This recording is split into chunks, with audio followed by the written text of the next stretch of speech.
In the next few minutes, you're going to learn how to talk to kids who are not the same age about sensitive stuff. And welcome back to Sitting in a Car. I'm Sarah Sproul, and I sit in a car each week answering a question to help you raise your confident and caring young person who respect themselves and the people around them. And I'd like to read the question that I got for this episode so you can hear where this parent is coming from. Have you ever spoken about talking to siblings who are close in age together? Is this recommended or not? Ironically, my younger one will ask more questions for clarification purposes, so it would be great if she was here, but I'm not just quite sure. My kids are 7, 5.5, 4, and 2. And this question came into my DMs on Instagram. So the answer to this question is coming from the growth pillar inside the Evolved Family Method. And the growth pillar shows you how to talk about every single sensitive topic in an age-appropriate way. I go into lots of different details inside the Evolve School where I teach the whole method. But we don't have time to do that here, so I'm going to give you my favorite points instead.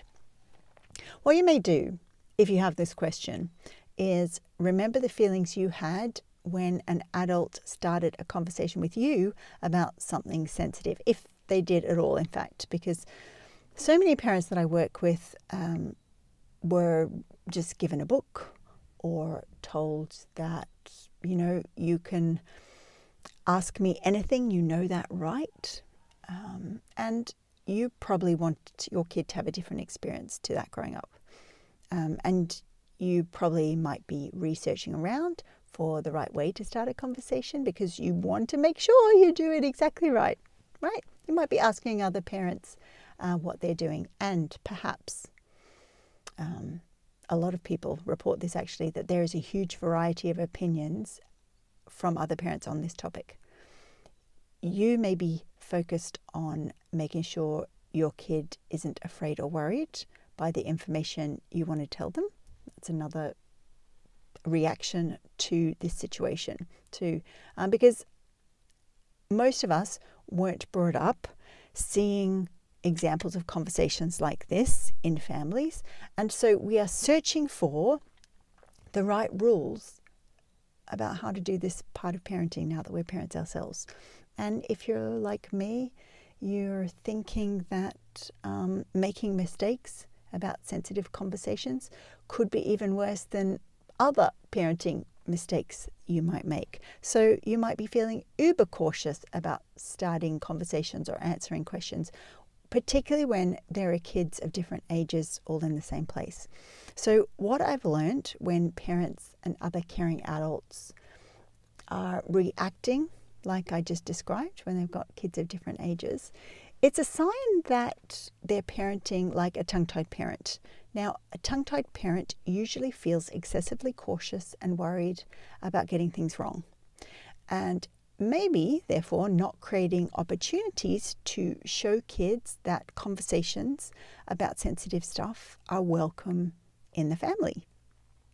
A tongue-tied parent might feel unsure of themselves or confused about all the different options related to sensitive subjects. And all the while this is happening, they remain highly motivated to give their kids a different experience growing up. And this may be you. So there's two sides to this: confused, cautious, maybe a bit worried, and at the same time, highly motivated. And I understand why you would feel like that, because the news and our own personal experience will be constantly showing us what happens if our growing kids go out into the world without the skills to take care of themselves, particularly when it comes to their sexual self and their ability to create healthy and happy relationships. So in this episode, I'm going to show you how to talk to siblings of different ages about sensitive stuff at the same time, right? So you can go from feeling like a tongue-tied parent to having the skills to build an evolved communicating family all about sensitive stuff. Step number 1, a 7-year-old and a 5.5-year-old are in the same age category that the growth pillar of the Evolved Family Method uses. So let me lay this out for you. Inside the growth pillar, we have 9 different topics, 9 topic sort of sections that cover everything that's sensitive. And those topics are broken down into 5 age categories. The first one is 0 to 4, the second one is 5 to 8, 9 to 12, 13 to 15, and 16 plus.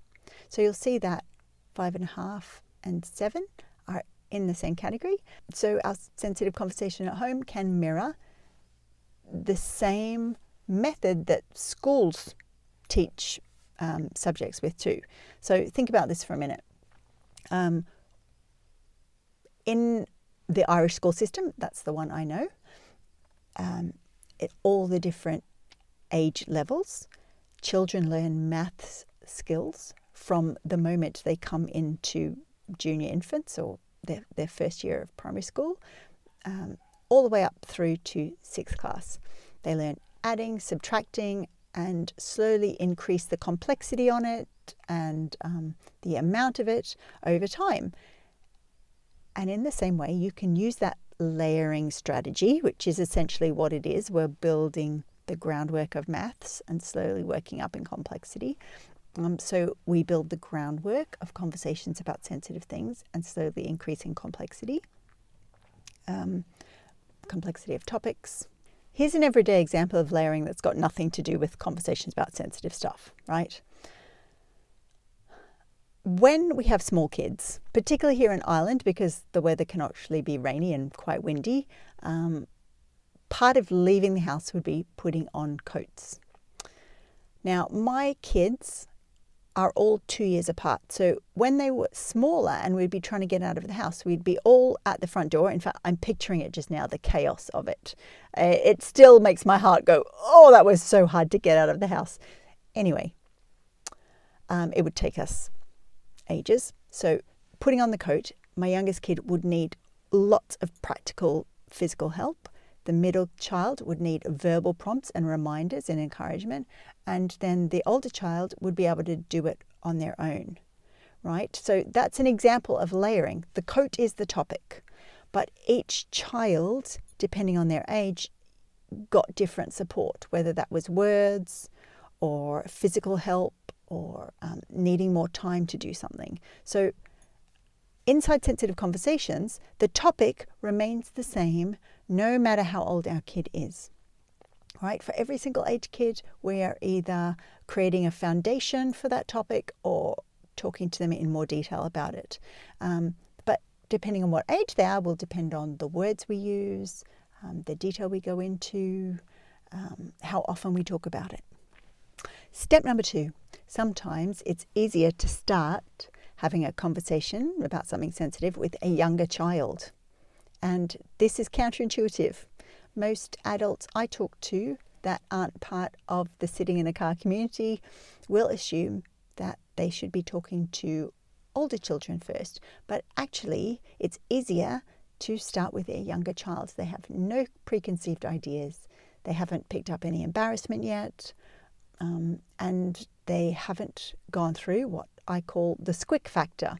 The squick factor is a developmental stage that happens with children, and generally around the age of 7, maybe a little bit older, where they get more embarrassed talking about bodies with adults, don't really want to talk about growing up anymore, and it happens to almost all of us, right? And it happens to our kids because apart from that developmental squick factor that comes into play, they are also absorbing messages about bodies, sexuality, and consent, and maybe even about embarrassment around those topics too.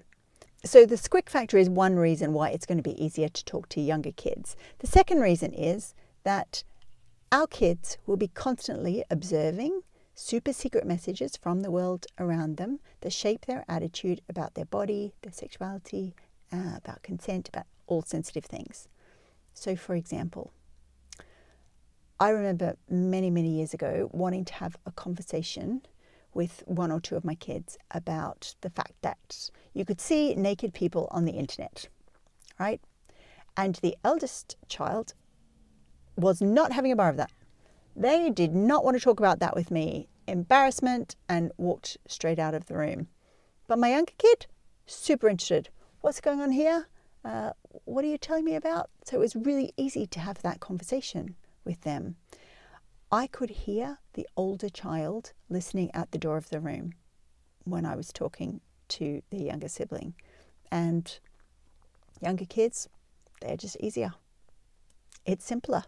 It's easier to be open and natural with them because they are open, easy, and curious. They have this scientist mind completely switched on, and they are at the stage in their life where they are just gathering information. And so when I read this question about whether it's possible to have a conversation with a 7-year-old and a 5.5-year-old together, in fact, it's not just possible, it can actually be easier and more preferable.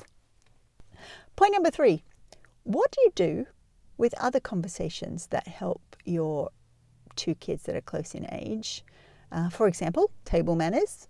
Do you take your 7-year-old away and talk about table manners on their own, or do you have that conversation with everyone all at once? What about water safety?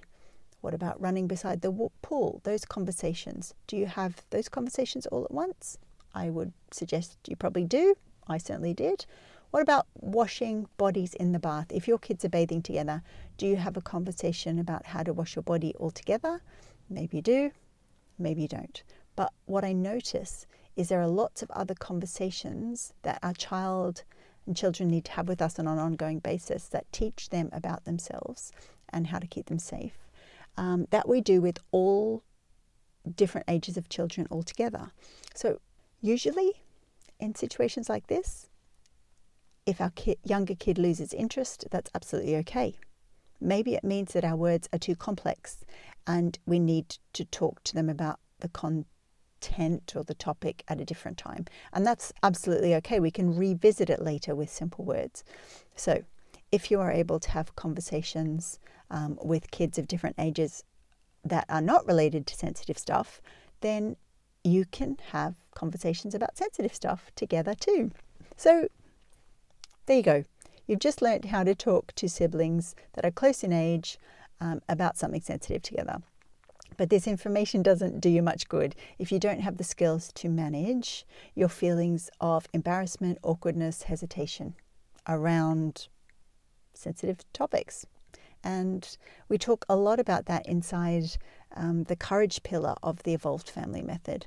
So if you would like to learn the complete method that helps parents and other caring adults talk about growing kids about sensitive stuff in a way that builds even deeper connection in families as kids grow, click the link somewhere around this video, leave your contact details, and I will be able to tell you when the next time the Evolve School opens. And that's it for this week's episode of Sitting in a Car, where I've answered a question to help you raise your confident and caring young people who respect themselves and the people around them. I will hopefully see you very soon, and bye for now. Okay, it's a bit cold, so I'm having to wear my Nana blanket, and it's gorgeous and I love it. Maybe I'll put it up here. Oh, all the technical stuff. Okay, that looks okay. Hopefully that's fine. Oops, lost my train of thought. God damn it. Start again.